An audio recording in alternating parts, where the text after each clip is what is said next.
Japan by River Cruise is made possible thanks to the kind listeners who support us on japanbyrivercruise.com and due to the generosity of our corporate sponsors. This is a message from Squarespace. At Squarespace, we've dedicated ourselves to spreading the word that we are the easiest to use platform to build your own website by offering generous sponsorships and affiliate schemes to hundreds of thousands of podcasts. But now, with the acquisition of the JBRC family of podcasts, including We Love Rugby, and Brian, Fuck You, Brian, we're done. Every podcast has mentioned Squarespace now. There's not a single notable podjockey who hasn't uttered the words, "Use my code for 10% off of your first purchase of a domain name or website." Which means that for us to continue to grow, we'll need a new generation of white men with microphones to give 10% discount codes to. So please, start a podcast. Squarespace, the easiest way to get sponsorship for your podcast, and also build a website.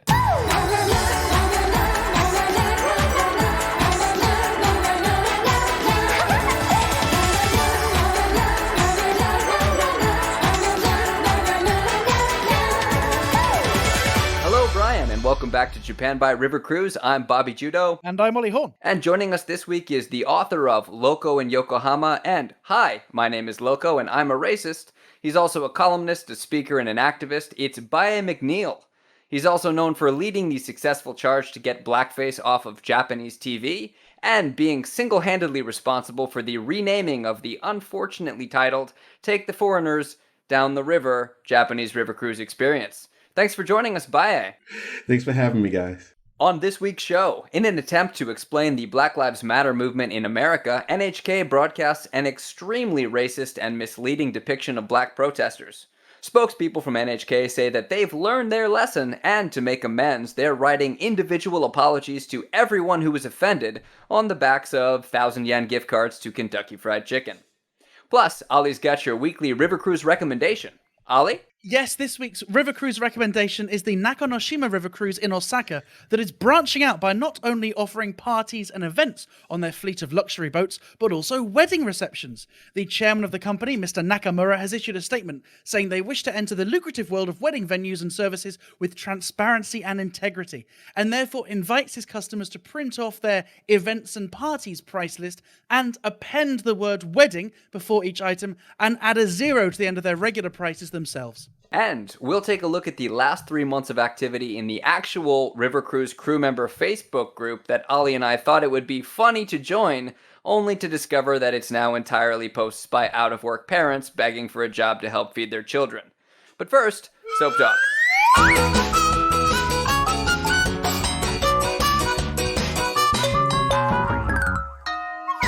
Baye, we've wanted to have you on the show for a while, and unfortunately news events have meant that your appearance on the show is now very, very useful, for want of a better expression. Horrible way to phrase that. This is very much your moment, and we are glad.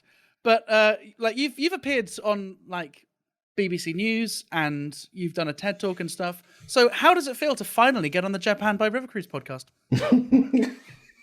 This is it, man. It doesn't get any better than this, does it? I did watch your BBC clip the last time there was a blackface controversy. Right. Where, I mean, for listeners that aren't familiar with your work, you've been a blogger for years and years and years. I mean, I remember reading your blog before I'd ever been to Japan, which must have been, I don't know, 2009, 2010, I guess. Yeah. And, you know, you've kind of spearheaded a movement to educate the Japanese media about the use of blackface. And something that I thought was very interesting was when the latest scandal came up, which was when, I think it was Kamada, the comedian. Hamada. Downtown Hamada. Excuse me. Yeah. Right. Dressed up as Eddie Murphy. You went on the BBC and gave an extremely balanced perspective. And you were very clear to say that you didn't think it was racist, but rather this was just born of ignorance. And therefore, it kind of seemed to me like you were very hopeful that you could bring about change. That if the problem is just ignorance and not hate, then an industry can change. And it seems that it might have worked, right? I don't know. When I first started blogging, this is back in 2008. You were right. It was 2008. And of course, I've been here since 2004, and I've seen blackface, quite a bit. So it was always troubling. It was always problematic for me. But I didn't think of it as racist. I just thought of this is the way Japanese entertain themselves, and I'm an immigrant here, and I really don't have any say in what the people do here, how they entertain themselves. I didn't feel it was my place to speak out. And are you saying that it's not racist because it's not born from that same kind of minstrel mocking heritage? Well, at the time, I didn't know where it came from. But It did come from that, actually. I found out later after I started researching it. It absolutely did come from white supremacy. I mean, the first exposure that Japanese had to blackface was from Perry. When he first kicked open the door to Japan, with a loaded cannon, he had his crew perform in blackface for the Bakufu. Yeah. And they watched this show and they were very entertained by it. And since that day, way back in 1840, 1850s, they've been doing blackface in Japan. So they got this disease, this virus, this racism corona from white people and been doing it ever since in Japan. So they did learn how to ridicule racially depict black people in blackface from white superiority, from white people. And they were aware that it was derogatory. And so for the avoidance of doubt, the thing that's objectionable is the blackface is the punchline. Exactly. And you can't get around the fact that it's a prop, and it's a prop that the person who's putting on can discard. Whereas an actual black person does not have the choice to stop being black and to not take all of the negative treatment from society that comes along with that. Well, that's the thing, right? I mean, the when I first encountered blackface in Japan, it was via one of those types of groups, Rats and Star. I guess they had a different name back then, the Gospel Rats. Yeah. And when confronted about their blackfacing, they would always say, "Oh, this is how we show our love and our respect for black people, black culture, and black music." Yeah. So, and this was, this is something that I accepted until 2015, when suddenly they were scheduled to do a program on Fuji TV, Music Fair, where they were going to perform in blackface alongside Momo Ito Clover Zeto, who are a J-pop group. Yeah. And they had them also in blackface. So now I'm like, okay, you just lost your, Yeah. What do these J-pop girls have to do with black music, black culture, and your respect for black people? Well, what happened? Why are you putting them in blackface? It's crossed the line into just straight up gimmick, right? This was the first time that I did a protest against blackface in Japan. I said, okay, then now you guys have crossed the line. Now you clearly have, gone into you've taken it to the next stage where it's no longer about respect. Now it's about this is your shtick, and you're passing this baton of ignorance on to the next generation. Yeah. And you've subsequently led seminars in TV stations to explain and I suppose to educate why blackface shouldn't happen, right? Why, if you're a script editor, you strike it out. Has this been an easy message for Japanese television executives and producers to accept? No, it hasn't been an easy message, and I'm not even sure if they've accepted it yet. I think the only reason that they've refrained from doing it is because they don't want to lose face anymore. Because what's going to happen is the international media is going to focus its attention on the Japanese media and say some very nasty things about them, which is what happened when Hamada-san went on the air in blackface.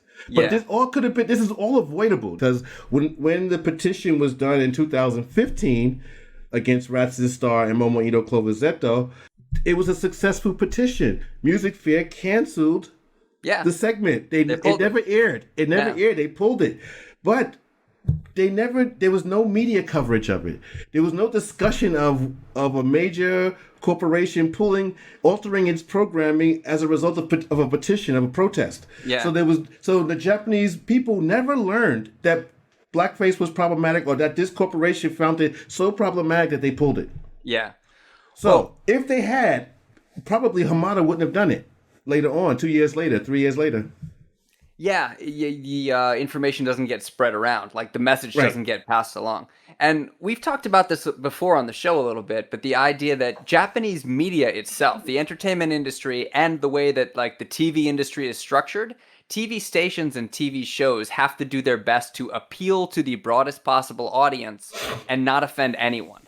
But traditionally, foreigners have not counted as anyone. Well, they see it as a moan. They don't see it as relevant, Yeah. right? And it seems that what Baye was saying was that they stopped doing blackface because they didn't like the consequences. That Right. media from other countries were saying it's bad. I don't think Japan's the only country that sees it that way. I think many countries feel like we're not going to do blackface because we don't want the backlash.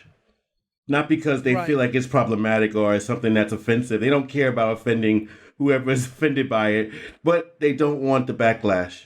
Yeah. And the thing with Japan is that what they had to realize, and they're learning the hard way now, is that all of their media is now global.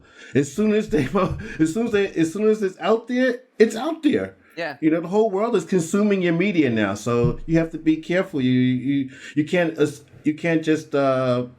disregard non-Japanese viewers. All of this, I think, is going to tie in very, very closely to this week's news story. So, Ali, let's go ahead and get right into the news.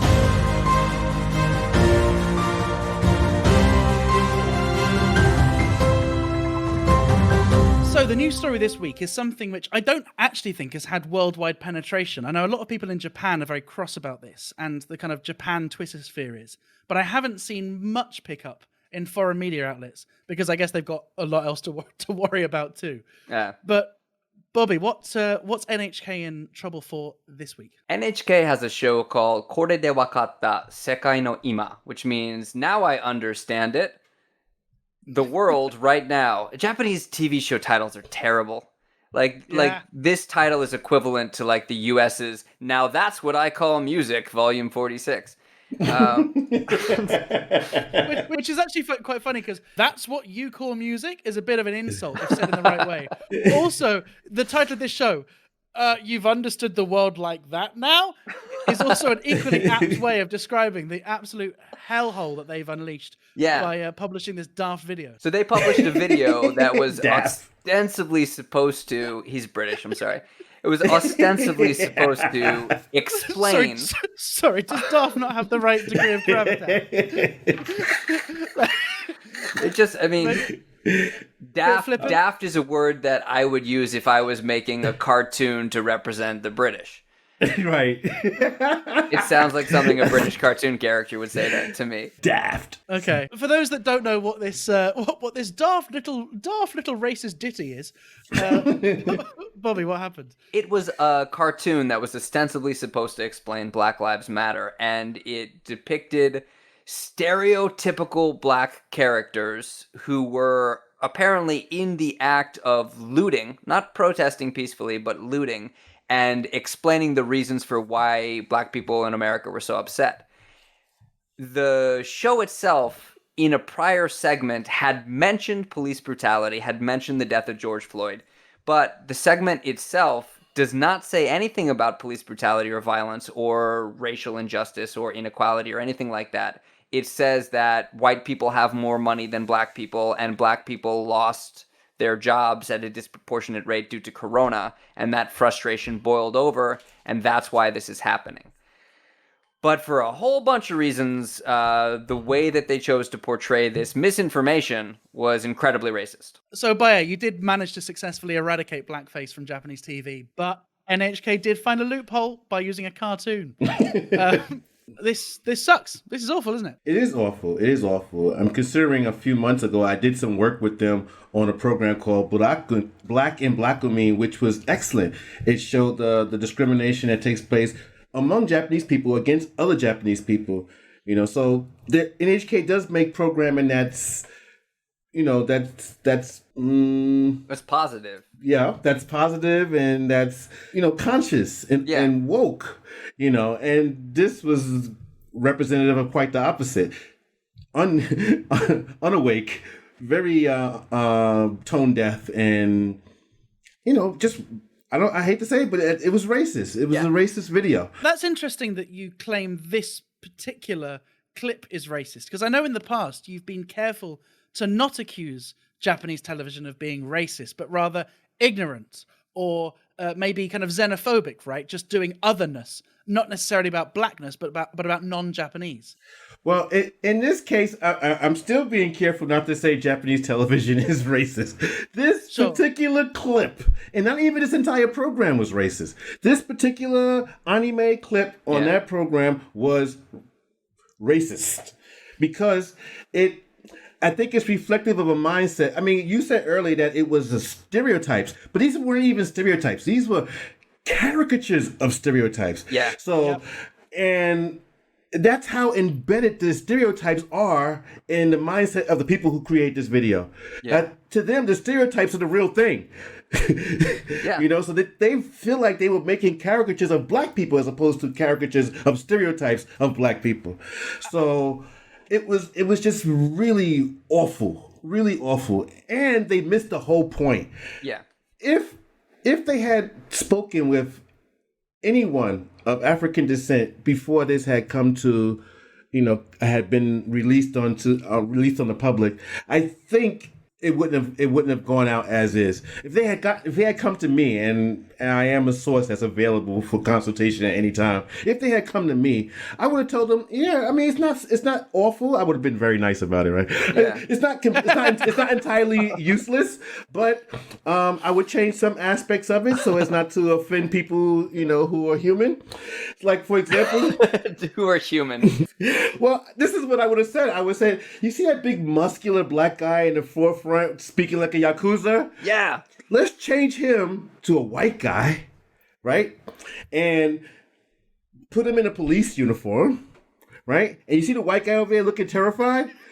Let's change him to a black guy, put him under the white guy's knee, right? And let him apply pressure to that black guy's neck while he's on the ground. Then you would be accurately portraying why there's so much anger, because that big muscular white guy would represent white supremacy and racism, and everybody would get it. Yeah. Even the kids this show was ostensibly for, even they would get it. As somebody that has experience articulating the black experience to both a Western audience and a Japanese audience, do you find any particular difficulties in explaining quite why black discrimination is its own special class that needs this special movement that has this unique history? Not necessarily. I mean, I think most people are pretty resistant to any type of narrative that will label them racist. Yeah. So I try to avoid that at all times. When I've gone out to talk to Japanese, people who've invited me to come and speak at their, various universities, organizations, I try to use, like you said earlier, I avoid using words like racism and race. For example, I have a workshop, I talk about presumptions. Now, when you talk to a group about reducing their presumptions about people of African descent or any non-Japanese people, they can definitely they can see themselves in that narrative.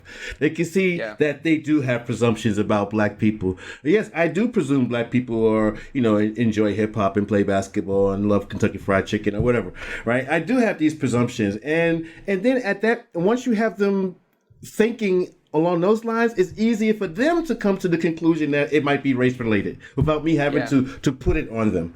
And once they see that, once they're able to make that connection on their own, the conversation gets much easier. Because now they're telling me, oh my God, race has had an impact on a lot of my decisions that I've made in my life. Yeah. But I don't have to tell them that. Yeah. And then they can see for themselves. If you start with the idea that you might be racist and you might have to stop being racist, it makes somebody uncomfortable. And in the West, there's this whole idea about like deprioritizing white comfort. But I don't think it's just purely a white comfort issue. It's a majority comfort issue. And in Japan, you have the Japanese people going, well, I don't want to think about this. I don't see racism in Japan. I don't experience racism in Japan. Having to deal with it makes me uncomfortable, so it's not there. Right. And one thing that I found awful and ironic is the response from Japanese people who, especially to the Black Lives Matter movements and marches that are happening in Japan, in Osaka, in Tokyo. We've got one coming up in Fukuoka. They're planning one in Nagoya. They're doing one in Kyoto.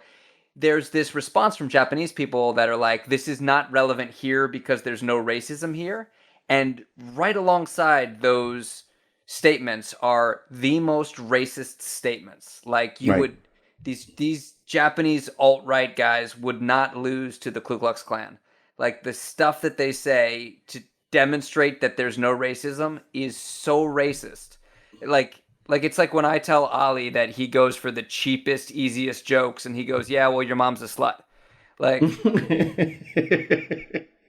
it's you've just proven the point that we were trying to make by trying to make the opposite point. It doesn't make any sense. I mean, I wrote this article for Toyo Keizai last week, and if you see some of the responses to it, and these are people bad. saying it's really awful.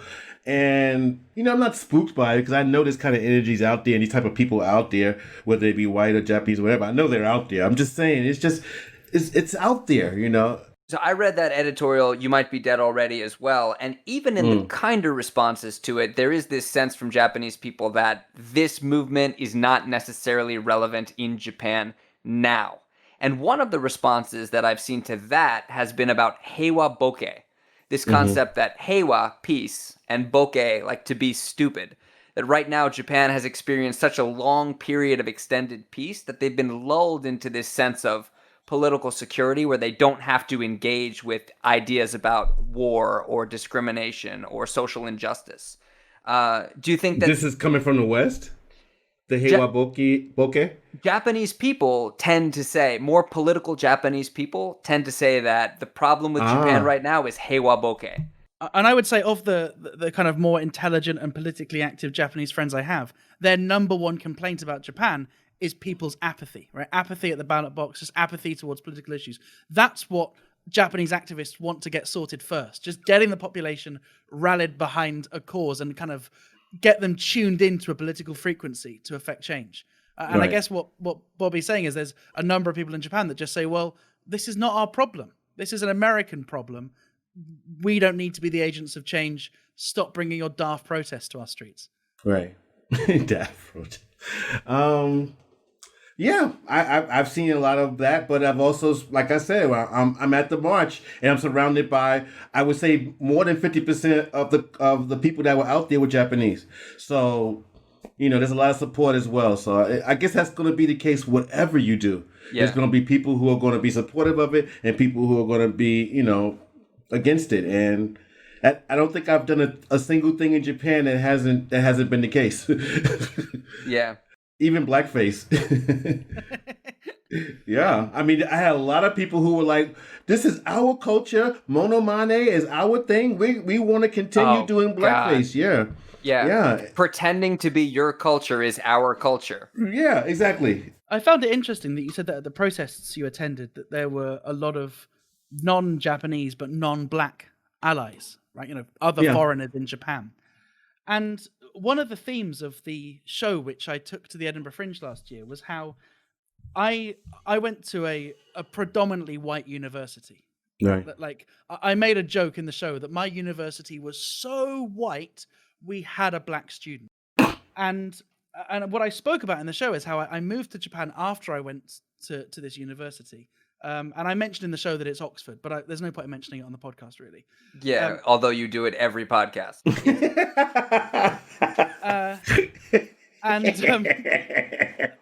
But it kind of, one of the themes of the show was how me experiencing to a very, very small extent the feeling of being othered or the feeling of having decisions made about me and my thoughts and my background made by proxy, all of a sudden just made me to start to think about my one black classmate's experience at this university. And it encouraged me to pick up the phone to her and say, I never asked you these questions at the time because I wasn't aware it was a problem. I've always said that, like, living in Japan is great for white people who want to know what racism is like, but not really. Even if it's not racism, right? It just comes from the fact that you're other. What it does do is it gives you the smallest window, I believe, into what it's like to have a decision made about you that's not based on your actions, right? Right. And obviously, I'm aware of the fact that we just get the smallest taste. And I'm also aware that explaining this to people that haven't lived in Japan find it absurd that I, as a white guy, would even attempt to make the claim that I think that I can somehow get into the headspace of someone who on one instance has been other. I find it really difficult to articulate this. And I wonder what your thoughts on this are. What you expect from other minorities in Japan who, in the grand scheme of things, have a huge amount of privilege, right? And how they should best use that privilege. Wow. That's a lot, yeah. That is a lot, That's a lot. man. Also, if you could do it pretty quickly as well, because we're going to wrap the podcast up. So. Could you put it? Ollie's gonna talk for 6 minutes and then ask you for a 20-second soundbite. And if that's not an analogy for the problem at hand. Yeah, exactly. If I could answer that question, sir, world peace could be achieved overnight. Come on then, hurry. I don't know. Okay, let me give you an analogy. The other day, I'm on Facebook, and a white woman puts up a post about how Americans are starting to ignore Corona, and because of that, Corona is spiking again. And how can why can't they be more like the Japanese people who are still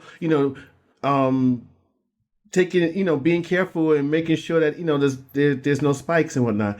What's wrong with Americans, right? And she's just putting this out there like it's just, this is just regular talk. Like, what, So I said, when I was growing up, we was worried about bullets, and police going to crack our skulls open. So, Corona wouldn't bother me if I was in Brooklyn right now. It wouldn't be my major concern. Yeah. My major concern would be, my children getting from point A to point B without being harmed. Or me keeping my job so that, I can pay my bills and maintain this standard of living I have right now and not let it diminish any. I mean, I'd be concerned about these types of things. And Corona would be very low on that list because there's so many threats to my freaking existence outside this door, even inside this door, that Corona seems like it's almost laughable that, I'm concerned about this threat that may or may not even harm me, Yeah. Whereas there are things out there that are definitely proven to be harmful to my health, and I'm a target of these things. Yeah. Because of the color of my skin. So I wrote this on the post. I'm like, this, you can't just say America. You have to say, that's a segment of America that you're thinking about. You're not thinking about all of America. And she got it. Now, how do you make Japanese people get that? I don't know. That's a huge problem right now with the Black Lives Matter marches, because there's all this pushback from Japanese people saying, with COVID going on, why is this necessary to do in Japan right now? Right. Like in Japan, where you don't have, yes, you have discrimination against foreigners. Yes, you have more specific discrimination against black people, but you don't have black people dying from police brutality in Japan, and you don't have black people dying disproportionately from COVID in Japan. So why does the protest have to happen now and put Japanese health at risk? But like you said, that kind of ignores the fact that Japanese people are putting Japanese health at risk for much more trivial shit. I don't think people are making those types of connections. And sometimes I feel like they're purposely not making these types of connections. Yeah. I feel like this is they don't want to. Yeah. And I totally understand that. I mean, if I step outside of my shoes into the shoes of a majority, whether it be Japanese or white, if I'm able to do that, and I am able to do that because as a minority, we are forced to be able to sympathize with the majority as opposed to the opposite, right? Yeah. So I am able to step into white shoes and Japanese shoes, so I can see the world through your eyes. And from that perspective, I can see, well, shit, I'm not going to give up my my privilege.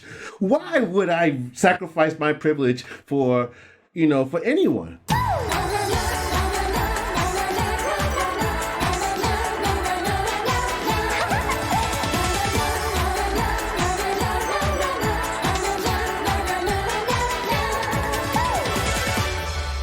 Hey, thanks very much for listening to this episode 40 of Japan by River Cruise. If you're new to the podcast, then please do subscribe to the podcast wherever you're listening to it. And as ever, thank you to everybody who bought us a coffee this week. We really appreciate it. There'll be a whole heap of extras with just so much more insight from Baye dropping in your private feed.